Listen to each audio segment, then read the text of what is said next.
নির্বাচন করতে গিয়ে আমি এখানে প্রায় 4টি মামলার আসামি হয়ে নির্বাচনের আগেই এই এলাকা ত্যাগ করতে হয়েছে আমাকে।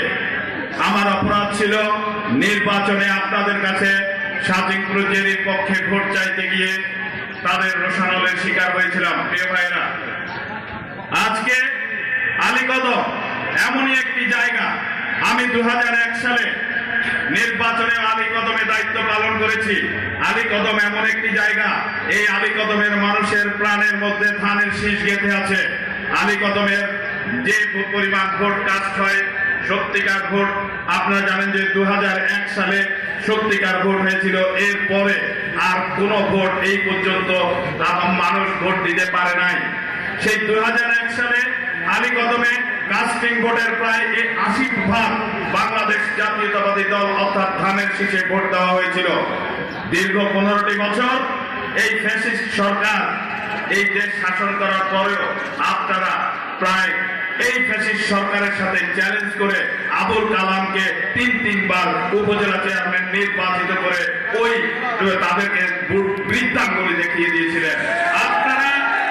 আপনারা হচ্ছে সেই জাতীয়তাবাদী প্রেমী।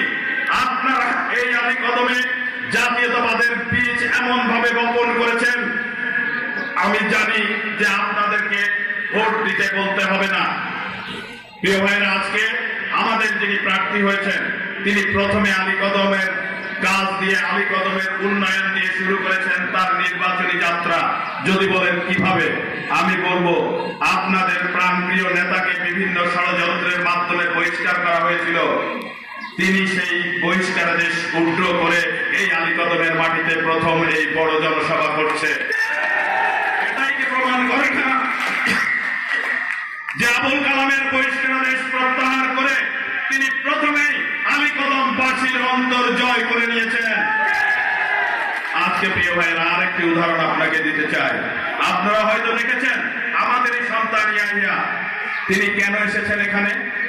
তিনি এসেছেন আজকে যিনি মনোনয়ন দিয়েছেন সাজিংপুর জেরিজার প্রতিনিধি, আমার প্রাণের নেতা, আমাদের বাতিঘর তারেক রহমান আজকে ইয়াহিয়াকে বলেছে আপনি যান বান্দরবনে সাজিংপুর জেরির নির্বাচন প্রত্যক্ষ করেন এবং দেখেন তার যদি কোনো সমস্যা হয় তাহলে আপনি আমাকে জানাবেন এবং তিনি যেন নির্বাচিত হয়ে আসেন, যান আপনি এখানে কাজ করেন। আজকে ইয়াহিয়া এসেছে সাজিংপুর জেরির পক্ষে। কতটা প্রিয় তারেক রহমানের হলে সাজিংপুর জেরির জন্য তিনি মানুষ পাঠিয়েছেন। প্রিয় ভাইরা, আপনারা জানেন বাংলাদেশ জাতীয়তাবাদী দল অনেক বড় একটি বিশাল সংগঠন। এই আলীকদমে আপনারা দেখেছেন জাতীয়তাবাদী দলের নামধারী কিছু মানুষকে চাঁদাবাজি করতে দেখেছেন। এই আলীকদমে কিছু জাতীয়তাবাদী দলের নামধারী আওয়ামী লীগের সাথে আঘাত করতে দেখেছেন। আবার সাজিংপুর জেরিত হয়ে গেছে, প্রার্থী নাই, ভোট কেন্দ্রে যাওয়ার প্রয়োজন নাই। প্রিয় ভাইরা, এইখানে হচ্ছে গেম। সাজিংপুর জেরিকে এই আলীকদমের মানুষের কাস্টিং ভোটে 90%, 100% ভোট বাক্স পূর্ণ করে আপনাদেরকে দাবি উত্থাপন করতে হবে যে সাজিংপুর জেরিকে আগামী দিনে পার্বত্য মন্ত্রণালয়ের মন্ত্রী হিসেবে আমরা বান্দরবনে দেখতে চাই।